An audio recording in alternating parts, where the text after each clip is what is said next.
మండలంలోని జంగంపల్లి గ్రామానికి చెందిన ఎంబీసీ రిజర్వేషన్ పోరాట సమితి కన్వీనర్ గోత్రాల శివశంకర్ మరియు ఎన్ఎస్యుఐ యూత్ కాంగ్రెస్ అధ్యక్షుడిగా మండల జిల్లా రాష్ట్ర స్థాయిలో తన సేవలను అందించాడు. ఏపీ యూత్ కాంగ్రెస్ జనరల్ సెక్రటరీగా సేవలు అందించాడు. కాంగ్రెస్ పార్టీ కష్టకాలంలో ఉన్నప్పుడు పార్టీకి అనేక సేవలు అందించాడు.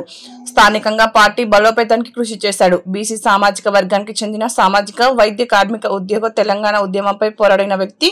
ప్రస్తుతం జరగబోయే కామారెడ్డి జిల్లా డీసీసీ అధ్యక్ష పదవికి ఎమ్మెల్యేలు, మంత్రులు మద్దతు కూడబెట్టుకుంటూ డీసీసీ అధ్యక్ష పదవి తనకు ఇవ్వాలని సిఫార్సు చేశాడు. కాబట్టి మొదటి ప్రాధాన్యత పీసీసీ అధ్యక్షులు గారు దృష్టి సారించి, ఏఐసీసీ పరిశీలకులు అందరూ దృష్టి సారించి డీసీసీ అధ్యక్ష పీఠంపై నాకు అవకాశం కల్పించాలని ఒక అట్టడుగు వర్గాల నుంచి ఎవ్వరు ఇంతవరకు పదవులు అనుభవించలేరు. గతంలో కూడా రాజశేఖర రెడ్డి గారు ఉన్నప్పుడు కానీ పీసీసీ అధ్యక్షులు బొత్స సత్యనారాయణ గారు నామినేటెడ్ పోస్టు ఖరారు చేసిండ్రు. దురదృష్టవశాత్తు రాజశేఖర రెడ్డి గారి మరణం నా మనసును దిగ్భ్రాంతికి గురి చేసింది. అప్పటి నుంచి మీరు ఇస్తున్న మాటను కూడా నిలబెట్టుకోలేరు. ఈరోజు నేను మీకు ఆత్మ పరిశీలనలో ఉంటే ఒక బీసీ బిడ్డకు అత్యల్ప సంఖ్య కలిగిన ఎంబీసీ ఒక రాష్ట్ర అధ్యక్షునిగా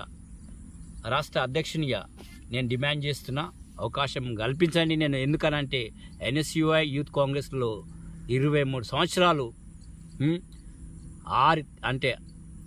అహర్నిశలు కృషి చేసి పార్టీ బలోపేతానికి కృషి చేసి కార్యకర్తల మనోధైర్యంను నింపి ఒక స్థాయికి తీసుకొచ్చిన వ్యక్తిని కాబట్టి ఇది అందరికి తెలిసిన విషయమే.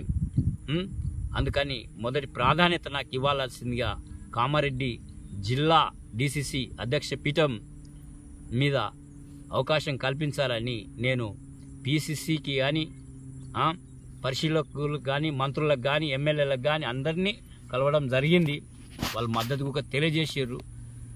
ఇక నియామకం చేపట్టేటప్పుడు మీరు నా పేరును ముందు వరుసలో ఉంచుతారని నమ్మకంతో నేను ఈ సందర్భంగా మీడియా సోదరుల సందర్భంగా తెలియజేస్తున్నాను.